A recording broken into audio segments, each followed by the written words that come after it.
সদস্যবৃন্দ দিনের কার্যসূচি অনুযায়ী বাজেট অধিবেশন দেখতে রোববার সকালে সংসদে আসেন বিভিন্ন শিক্ষা প্রতিষ্ঠানের ৫৬ জন শিক্ষার্থী ও শিক্ষক। পরে সংসদ নেতার পক্ষ থেকে সংসদ ভবনের ভিআইপি ক্যাফেটেরিয়ায় মধ্যাহ্নভোজের আয়োজন করা হয়। এতে অংশ নেন প্রধানমন্ত্রী তারেক রহমান। সরকার প্রধান বলেন, পড়াশোনার পাশাপাশি খেলাধুলাও গুরুত্ব দিতে হবে। উন্নত ও সমৃদ্ধ দেশ গড়তে শিক্ষার্থীদের প্রস্তুত হওয়ার আহ্বান জানান তিনি। নতুন প্রজন্মকে যোগ্য ও সুনাগরিক হিসেবে গড়ে তুলতে সরকার কাজ করছে বলেও জানান তিনি। পড়ালেখার কথা বলে আমি কিন্তু তোমাদেরকে বলবো, পড়ালেখার পাশাপাশি খেলতে হবে, সবাইকে খেলতে হবে। যার গান গাওয়ার ইচ্ছা তাকে গান গাইতে হবে, যার ছবি আঁকার ইচ্ছা তাকে ছবি আঁকা শিখতে হবে, ঠিক আছে?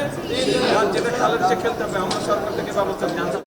প্রধানমন্ত্রীর আয়োজনে মধ্যাহ্নভোজে অংশ নেয়ার সুযোগ পেয়ে সরকার প্রধানকে আন্তরিক কৃতজ্ঞতা ও ধন্যবাদ জানান শিক্ষার্থী ও শিক্ষকরা।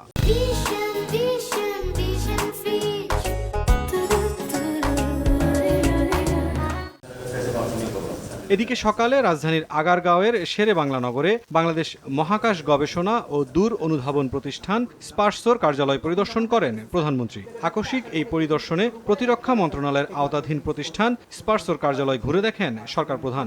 এ সময় প্রতিষ্ঠানটির বিভিন্ন বিভাগ পরিদর্শন করেন এবং কর্মকর্তা কর্মচারীদের সঙ্গে তাৎক্ষণিক মতবিনিময় করেন তিনি। স্পারসোর চেয়ারম্যান মোহাম্মদ রাশিদুল ইসলাম প্রতিষ্ঠানটির বিভিন্ন কার্যক্রম সহ সার্বিক বিষয়ে প্রধানমন্ত্রীকে অবহিত করেন। এরপর স্পারসোর বিভিন্ন বিভাগের কর্মকর্তারা তাদের উদ্ভাবন, গবেষণা ও চলমান কার্যক্রম সম্পর্কে প্রধানমন্ত্রীকে জানান।